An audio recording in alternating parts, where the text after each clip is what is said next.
Good morning, girls. Today we are going to learn one more topic about our first unit. Okay, I hope you are all now on track for studying semester 3 subjects. Okay, then let's start our today's topic, that is fact finding techniques. Fact finding techniques, there are four fact finding techniques that system analyst is going to use for your system development. Last lecture we have learned who is system analyst is, what is the role of system analyst, and how he become a system analysis, and what are the skill of system analysis and that lecture. Okay, then today system analyst how he can use the techniques to develop their analysis. First of all, analysis, he has to use planning.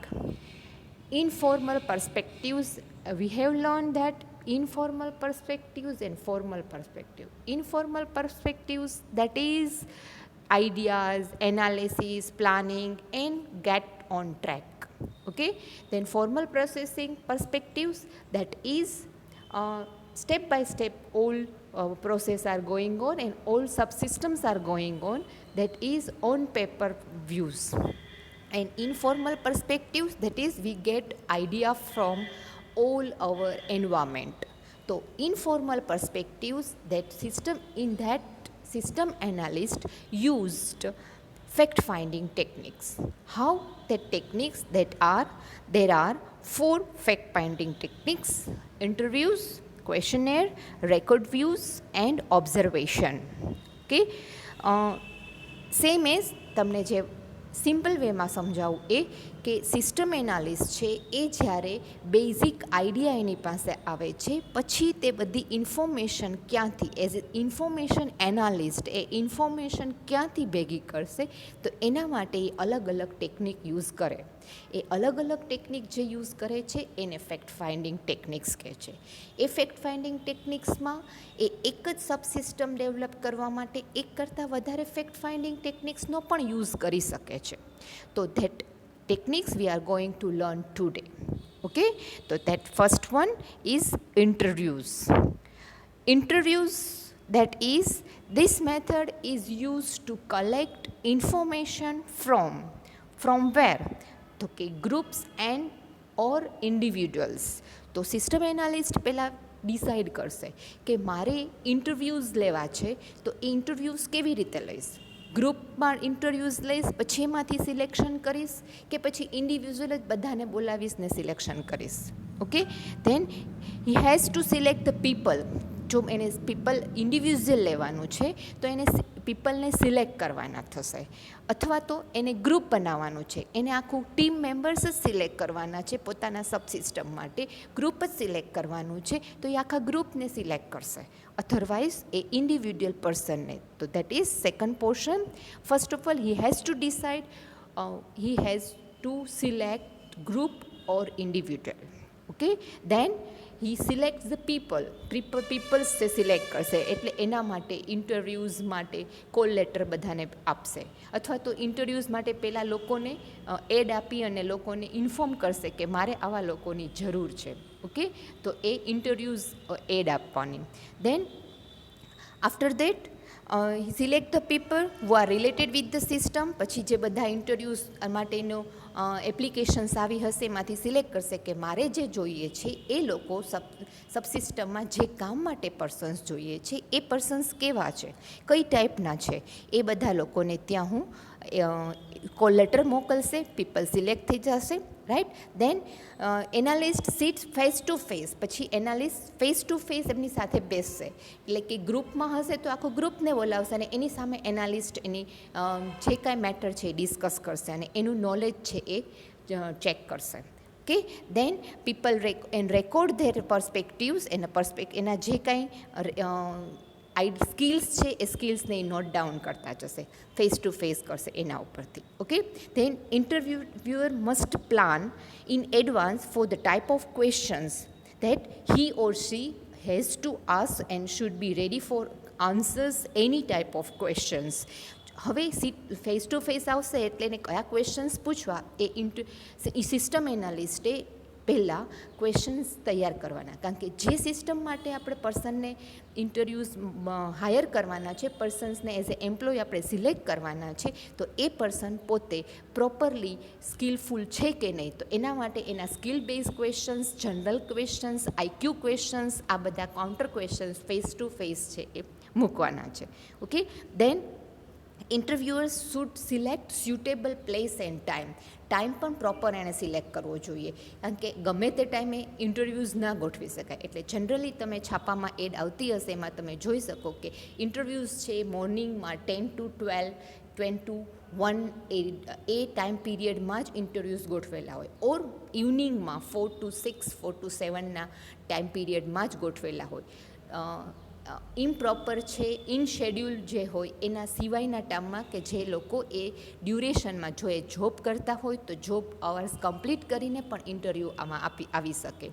તો એટલા માટે ઇન્ટરવ્યૂઝે proper time અને proper place એટલે city એરિયામાં, સિટીની બહારની એરિયામાં ક્યાંય બહુ દૂર તમે ઇન્ટરવ્યૂઝ પ્લેસ ગોઠવો તો લોકો ત્યાં સુધી આવે નહીં, right. That's why analyst must select suitable place and time. Now, this technique is used for clearing the misunderstanding between respondent and interviewer. એટલે કે જે ઇન્ટરવ્યૂ સિસ્ટમ એનાલિસ્ટ લે છે એની વચ્ચે અને જે એમ્પ્લોયી છે બનવાના છે એની વચ્ચેના ક્વેશ્ચન્સમાં એને કઈ ટાઈપની જોબ કરવાની છે, કઈ ટાઈપનું વર્ક કરવાનું છે, એમાં જો રિસ્પોન્ડન્ટને કાંઈ મિસ્ટેક હોય, એને મિસઅન્ડરસ્ટેન્ડિંગ હોય તો એ વસ્તુ પણ ત્યાં ક્લિયર થઈ જાય. તો ઇટ્સ વાય ઇન્ટરવ્યૂ છે એ ટેકનિક આ બધા જ ફિલ્ડ માટે એ ટેકનિક છે એ બેટર રહેશે. Depends on the system, sub system, કે તમારી સબ સિસ્ટમમાં કેવા પર્સન્સ જોઈએ છે એના ઉપરથી આ વસ્તુ ક્લિયર થાય છે અને આ ટેકનિક્સ યુઝ કરવાની હોય છે. There are 2 categories for interviews. That is, first one is structured interviews and unstructured interviews.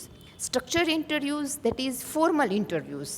Formal interviews, that means fixed questions are asked. that questionnaire તમને પ્રિપેર કરી દીધી હોય, એ questionnaire તમને ઓન પેપર આપી દેવામાં આવે અને એના ઉપરથી જે માર્ક્સ મળે છે એના ઉપરથી ઇન્ટરવ્યૂઝ છે ઇન્ટરવ્યુઅર્સ છે સિલેક્ટ થાય. એમાં તમારે પહેલેથી સિલેક્ટ નથી કરવાનું. હવે ગ્રુપમાં જ્યારે બોલાવ્યા છે ત્યારે ગ્રુપમાં સિસ્ટમ એનાલિસ્ટ ઘણા બધા લોકોને બોલાવશે, એમાં એ પહેલાં સ્ટ્રક્ચર્ડ ક્વેશ્ચન્સ આપે. એટલે તમે ઘણી વખત કોઈ ઇન્ટરવ્યૂમાં જાશો તો તમને ખ્યાલ આવશે કે પહેલાં તમારે ઇન્ટરવ્યૂઝ ફર્સ્ટ સ્ટેજ છે એ ઇન્ટરવ્યૂ માટે એક્ઝામ આપવાની હોય, મલ્ટિપલ ચોઇસ ક્વેશ્ચન્સ હોય કે પછી સિમ્પલ ક્વેશ્ચન્સ 1 marks 2 marksમાં લખવાના હોય, એવી ટાઈપના ક્વેશ્ચન્સ પણ હોય. તો એ ક્વેશ્ચન્સ જે છે એ તમારે આપવાના હોય. તો that is called structured interview.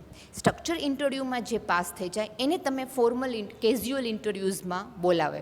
તો સ્ટ્રક્ચર ઇન્ટરવ્યૂઝ એ ફોર્મલ ઇન્ટરવ્યૂઝ છે. કોલ લેટર આવે, તમે ઇન્ટરવ્યૂમાં ગયા છો ને એ ક્વોલિફાય થાય તો તમે નેક્સ્ટ સ્ટેજમાં જાઓ. So that is a structured interview. Fixed question are asked and the specific information is collected. એના ઉપરથી ખબર પડી જાય કે આની સ્કિલ કેટલી છે તો એને તમે ઇન્ટરવ્યૂઝમાં નેક્સ્ટમાં આપે અને નેક્સ્ટ ફેઝમાં તમે એને મૂકી શકો.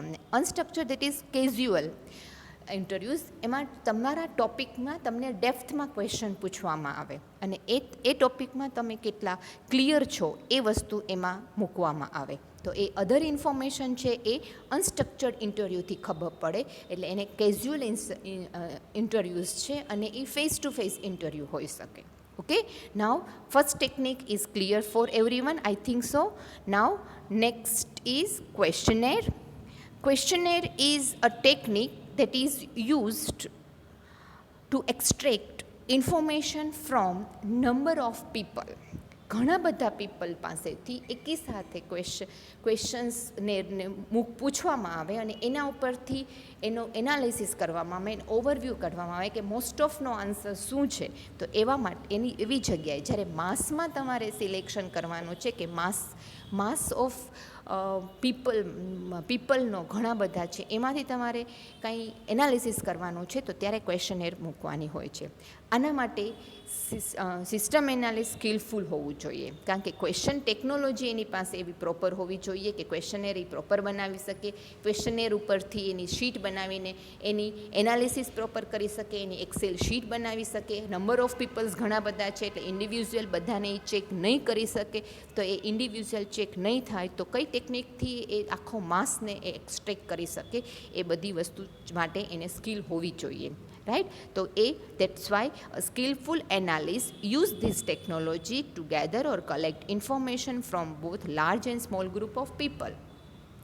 નાના કે મોટા ગ્રુપમાં, મોટું ગ્રુપ બહુ માસ હશે ત્યારે વધારે યુઝફુલ થશે, નાના ગ્રુપમાં પણ તમે આ વસ્તુ યુઝ કરી શકો. નાની ક્વેશ્ચનેર મૂકો, પહેલાંમાં થોડા મોટા ક્વેશ્ચનેર મૂકો તો સર્વે વધારે થાય. Survey may be door to door by form or questions. Door to door survey કરવા માટે પણ તમે ક્વેશ્ચનેરમાં ફોર્મમાં એ ક્વેશ્ચન્સ રેડી કરેલા હોય, એમાં યસ નો એ જ ટાઈપના આન્સર આપવાના હોય તો એ વસ્તુ છે ઇઝી પડે. તમે ઘણી વખત તમારા ઘરે ક્યારેય તમે નોટ કર્યું હોય તો સર્વે કરવા આવે છે કોઈ એક પ્રોડક્ટનું, તો તમે માર્કેટિંગ ઓફિસર હોય કે માર્કેટિંગ પર્સન હોય એને મોકલેલું હોય, એક ફોર્મ લઈને મોકલ્યું હોય, તમારું ઉપર નામ લખે, તમારે એજ લખે અને તમે આ પ્રોડક્ટ યુઝ કરો છો, કેટલા વખતથી આ યુઝ કરો છો, તમને એનો ઓપિનિયન કેવો લાગ્યો, તમે એના કેટલા સ્ટાર આપી શકશો, આવા ક્વેશ્ચન્સ છે એ તમને પૂછી અને એ ક્વેશ્ચન બેંક છે એ સબમિટ કરે. આવું ડોર ટુ ડોર બધા પાસે એ ફોર્મ ફિલઅપ કરે અને પછી એ એનાલિસિસ મેનેજરને આપે, સિસ્ટમ એનાલિસ્ટને આપે અને એના ઉપરથી એ આખું એનાલિસિસ કરે. Okay, useful for obtaining information from people of different countries who use our system. હવે બીજી બધી કંપનીઝમાં પણ આ વસ્તુ થાય છે, જેમ કે તમે કોઈ એક મોબાઈલ ફોન છે તો એ mobile phone first time launch થયો છે તો એ ફર્સ્ટ ટાઈમ લોન્ચ થયો છે એનો વ્યૂઝ કેવા છે, તો એ વ્યૂઝ છે એ ઓલ ઓવર વર્લ્ડમાંથી લેવામાં આવે કે એ સક્સેસફુલ છે તો એના કયા ફીચર્સના લીધે સક્સેસફુલ છે, તો એ ફીચર્સ બાકી બધા મોબાઈલમાં પણ મારે ડેવલપ કરવા છે, તો એના માટે આ ઇન્ફોર્મેશન ક્વેશ્ચનનેર તમે કોઈ પણ પરચેસ કરશો મોબાઈલ તો એ મોબાઈલમાં છેલ્લે તમને ફીડબેકમાં આવા ક્વેશ્ચન્સ પૂછાય, તો એક ફીડબેક વન ટાઈપ ઓફ ક્વેશ્ચનનેર છે કે જે એને ઇન્ફોર્મેશન માસમાંથી કલેક્ટ કરી શકાય છે. દેન મે બી ઓનલાઈન એટેચ્ડ બાય મેલ. તમે મેલમાં પણ એ વસ્તુ મોકલી શકો છો કે તમે એને મેલ કરીને આ ક્વેશ્ચનનેર તમે પ્લીઝ ભરીને મોકલો, આવી વસ્તુ તમે એટેચમેન્ટમાં મોકલી શકો તો એ રીતે પણ થઈ શકે. તો this is a second techniques for fact finding techniques, and it is a cheapest method for finding the techniques. Okay, there are four types of I think so, four types of format of questionnaires. First one is open-ended questionnaires. હવે તમે કેવી રીતે બનાવશો એના માટેનું છે open-ended questionnaires. open-ended questionnaires છે એ generally એ long questions answer, એ open ended question છે. જનરલ એક્સપિરિયન્સ તમારે લેવાનો છે, કોઈનો જનરલ ઓવરવ્યૂઝ લેવાનો છે, તો એના માટે તમે યસ નો 1 2 3 રેન્ક એવું ન આપી શકો. એના માટે એને ફીડબેકમાં એના વ્યૂઝ છે ઓન ધેર ઓન વર્ડ્સ, એના પોતાના શબ્દોમાં એ આપી શકે, એના માટે એ જનરલ એક્સપિરિયન્સ મૂકી શકાય. કોઈનો ઓપિનિયન લેવો છે તો એના માટે પણ તમે કોઈ 1 2 3 4 એવી કોઈ કેટેગરીઝ ન આપી શકો, એ ઓપિનિયન ઓપન ફોર ઓલ હોય તો એના માટે પણ ઓપન એન્ડેડ ક્વેશ્ચનેર ફીડબેક ફોર્મમાં પણ એ ઓપન એન્ડેડ ક્વેશ્ચનેર્સમાં મૂકી શકાય. Close ended questionnaires that is used for specific answer. તમને આ ગમે છે નથી ગમતું, yes or no, preferable colour કયો છે તો એ તમે 2-3 કલર આપો ને તમે જે કલર પ્રોડક્ટમાં પ્રોવાઈડ કરો છો એમાંથી જ એ વસ્તુ યુઝ થાય છે.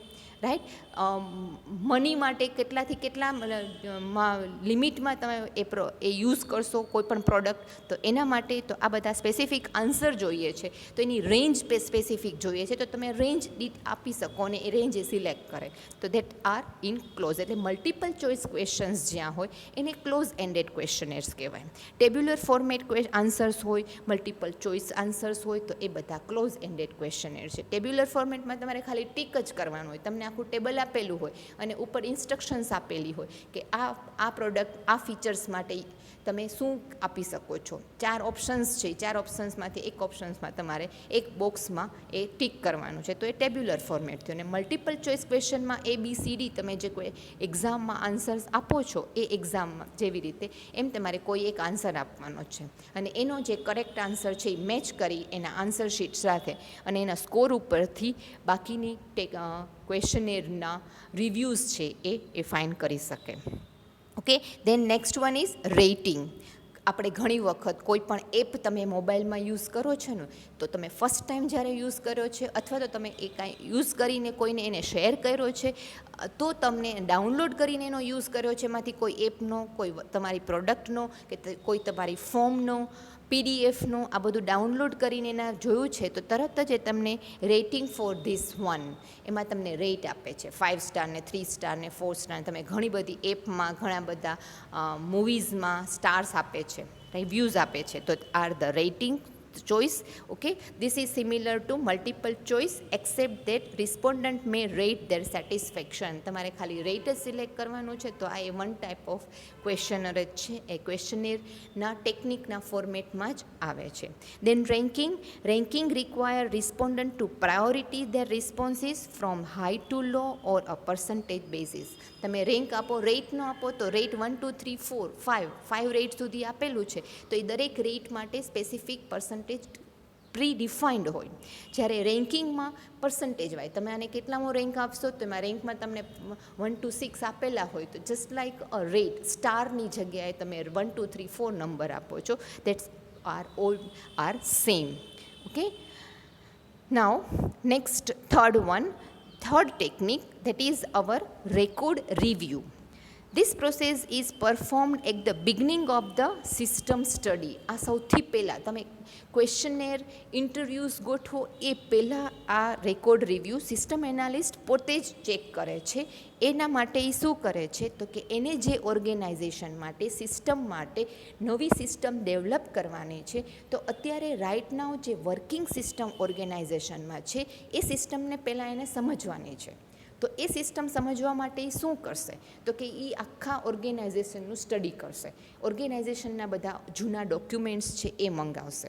ઓકે, એ ડોક્યુમેન્ટ્સમાં કઈ રીતે ડેટા મૂકે છે એ બધું ચેક કરશે. એના રિપોર્ટ્સ બધા ચેક કરશે, જે જૂના રિપોર્ટ છે એ, જૂના બિલ્સ કઈ રીતે જનરેટ કરે છે એ ચેક કરશે. એની પોલિસી શું છે, કઈ રીતે એ આપે છે, એ બધી વસ્તુ એમાં ચેક કરશે. અને એના રૂલ્સ અને રેગ્યુલેશન્સ શું છે, ઓર્ગેનાઇઝેશનના કયા રૂલ્સ અને રેગ્યુલેશન ઉપર બધા એમ્પ્લોઈઝ, બધા મેનેજર્સ વર્ક કરે છે. Basically what are the aim of that system, એ સિસ્ટમનો એમ શું છે એ આ બધા ઉપરથી સમજી શકાશે. અને એના ઉપરથી જે ઓર્ગેનાઇઝેશને રિક્વાયરમેન્ટ આપી છે એ રિક્વાયરમેન્ટ પ્રમાણે જે નવી સિસ્ટમ ડેવલપ કરવાની છે એમાં એ શું ચેન્જીસ કરી શકશે અને જે કરંટને એમાં એ એડ કરી શકશે. આ બધી વસ્તુ જે છે એ રેકોર્ડ રિવ્યૂ ટેકનિક ઉપરથી system analyst can be analysed with this old record. Okay, now next one, that is observing the current system. હવે રેકોર્ડ ઉપરથી કદાચ કંઈક મેસિંગ હોય, રેકોર્ડ રિવ્યૂ પ્રોપર ના હોય, તો પણ આ ટેકનિક પણ સૌથી પહેલાં જ્યારે આઈડિયા તમને આપેલો છે, સિસ્ટમ એનાલિસ્ટ પાસે પહેલી વાર ઓફર આવે છે કે આ સિસ્ટમ ડેવલપ કરવાની છે, તો એ પહેલાં ઇન્ટરવ્યૂઝ અને ક્વેશ્ચનેર ગોઠવે એ પહેલાંની technique, that is observation of the current system or record review. Record તમે જોઈ લીધા, સૌથી પહેલાં સ્ટાર્ટ ત્યાંથી જ કરવાનું કે તમે લાસ્ટ જે રેકોર્ડ છે એ ઓબ્ઝર્વેશન, એ બધા રેકોર્ડને ચેક કરો. એના બધા ઓન પેપર જે કાંઈ ડોક્યુમેન્ટ્સ છે બધા ચેક કરો. અને એમાં જો કંઈ મેસી છે, મિસઅન્ડરસ્ટેન્ડિંગ કાંઈ છે કે નથી સમજાય એવું કાંઈ, તો અત્યારે જે રનિંગ સિસ્ટમ છે એને ઓબ્ઝર્વ કરવાનું. રનિંગ સિસ્ટમને ઓબ્ઝર્વેશન કઈ રીતે કરે, તો કે એનાલિસ્ટ છે એ પહેલાં તો આઈડેન્ટિફાઈ કરે કે મારે ક્યાં સિસ્ટમમાં પહેલાં પ્રાયોરિટી છે કે જે સિસ્ટમ મને સમજવાની છે. તો એ અત્યારે કરંટ છે ત્યાં એ જઈ અને આખું ચેક કરશે કે એ કઈ વસ્તુ કઈ રીતે અત્યારે રનિંગ છે. સપોઝ કે મારે કોઈ કંપનીમાં પ્રોડક્શનમાં નવી વેબસાઇટ કંપનીની જ બનાવવાની છે, તો શું કરવાનું કે કંપનીના પોતાના જે અત્યાર સુધીનું બ્રોશર હશે એ એનાલિસ્ટને આપેલું હશે. બ્રોશર ઉપરથી એને આઈડિયા આવી ગયો છે કે મારે આ ટાઈપનું વર્ક તો કરવાનું છે.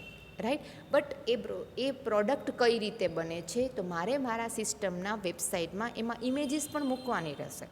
એમાં ઇમેજીસ જે અત્યારે જે આપેલી છે એમાં કંઈક એમાં નવા ચેન્જીસ પણ હશે. તો મારે કઈ ટાઈપની એમાં ઇમેજ જે બ્રોશરમાં છે એ બ્રોશરની ઇમેજ મારે નથી જોઈતી, પણ મારે જે જોઈએ છે એ લાઈવ ઇમેજ જોઈએ છે.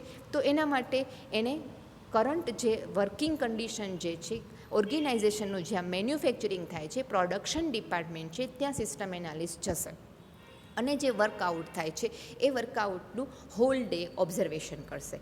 અને એમાં જ્યાં જરૂર પડે છે કે આ ટેકનિક આ મશીનરી વેબસાઇટમાં ઇમેજમાં મૂકીએ તો એ વેબસાઇટની ઇમેજ વધી જાય, વેબસાઇટમાં એનો લુક વધારે સારો આવશે, એનું ટેમ્પલેટ પણ વધારે સારું બનશે, એનું આઉટપુટ વધારે સારું મળશે. તો આ બધી વસ્તુ છે એ ઓબ્ઝર્વેશનથી, કરંટ સિસ્ટમના ઓબ્ઝર્વેશનથી એ નવું ડેવલપ કરી શકે. અત્યારે બધું જે કાંઈ કરંટ થતું હશે વેબસાઇટ કંપનીની છે જ નહીં, તો એ ઓલ ઓવર ધ વર્લ્ડ બધાને એ શો કરવાની છે. તો ત્યારે આખું એનું ઇન્ફ્રાસ્ટ્રક્ચરથી લઈ એની પ્રોડક્શનથી લઈ અને ફિનાન્સ સુધીનું બધું જ ડેવલપમેન્ટ જો એ વેબસાઇટ ઉપર મૂકે તો લોકોને તરત જ કંપની વિશે આઈડિયા આવી જાય. તો દેટ્સ વાય એને બધું ઓબ્ઝર્વેશન કરી અને પ્રોપર વેબસાઇટ બનાવી શકે. જો એની આખી સિસ્ટમ ઓબ્ઝર્વેશનથી આખી ઓર્ગેનાઇઝેશનની સિસ્ટમ ખબર પડી જાય તો ને તો જ એ પ્રોપર વેબસાઇટ વે છે બનાવી શકે, એક સિક્વન્સ છે એ પ્રોપર મેનેજ કરી શકે. The system analyst have to identify right information and choose the right person and place to achieve his objective. પછી એને જરૂર પડે તો ક્વેશ્ચનેર પણ પૂછવા પડે ઓબ્ઝર્વેશન વખતે કે તમે આ શું કરો છો. તો ત્યાં એ મશીન ઉપર કામ કરતા હોય એ પર્સનને પૂછે તો એને એક્ઝેક્ટ આઈડિયા આવી જાય કે બેઝિકલી આ લોકો કરે છે શું. અથવા તો નથી ખબર પડતી તો એ પ્રોડક્શન મેનેજરને કંઈક આઈડિયા પૂછશે, રાઈટ, એને કંઈક ક્વેશ્ચનેર પૂછશે કે જેથી એ પોતાની સિસ્ટમ ડેવલપ કરવામાં એને હેલ્પફુલ રહે. Analyst may observe the unanswered or unwanted thing as well and simply cause a delay in the development of new system. દરેકમાં કંઈક કીધા વગર ખાલી જોઈને પણ તમને ઘણો બધો આઈડિયા આવી જાય કે આ રિધમથી વર્ક થાય છે, આ મેન્ટાલિટીથી વર્ક થાય છે. તો એ વસ્તુને મારે ઓન વેબસાઇટ કઈ રીતે મૂકી શકાય કે નવી સિસ્ટમમાં હું કઈ રીતે એને ડેવલપ કરીને મૂકું કે જેથી એ સિસ્ટમ છે એ અપગ્રેડ થઈને બહાર આવે. That's why observing the current system. તો એના માટે સિસ્ટમ એનાલિસ્ટની સ્કિલ હોવી જોઈએ ઓબ્ઝર્વેશન પાવર. ઘણા લોકોને આ તમને ખ્યાલ હશે કે ઘણા લોકોને તમે ખાલી બોડી લેંગ્વેજ ઉપરથી એને જજ કરી શકતા હોય છે. તો એ વસ્તુ એ સિસ્ટમ એનાલિસ્ટમાં જો હોય તો એ આખી કરંટ ઓબ્ઝર્વેશન સિસ્ટમ છે એનું ઓબ્ઝર્વેશન થ્રુ એ ઘણું બધું એનાલિસિસ કરી શકે. પછી એને કદાચ રેકોર્ડ કે જોવાની પણ જરૂર ન પડે. ઓકે, તો that's why this observing the observation end current system. Now today we have given you a question for this particular topic, that is fact finding techniques in brief, 5 marks question, or in 3 marks it can be asked as any one fact finding techniques, explain any one fact finding techniques, right. તો these are the question. તમારામાંથી ઘણા લોકોએ મને message કરેલા હતા કે અમને questions નથી ખબર પડતી. તો આજથી ભલે 3 લેક્ચર ગયા છે, 2 લેક્ચરમાં આગળનું આપી દઈશ એ પછીથી, પણ આ લેક્ચરથી તમને જે ટૉપિક છે એને રિલેટેડ ક્વેશ્ચન કયો હશે એ અને એના માર્ક્સ કેટલા છે એમાં આપી દીધું છે. At the end of this unit I will give you the whole question bank of this unit, okay, and that you have to write in your book, okay, that's why. તો this is our today's topic. I hope you understand it and you are going to learn good and be happy, be safe. Thank you.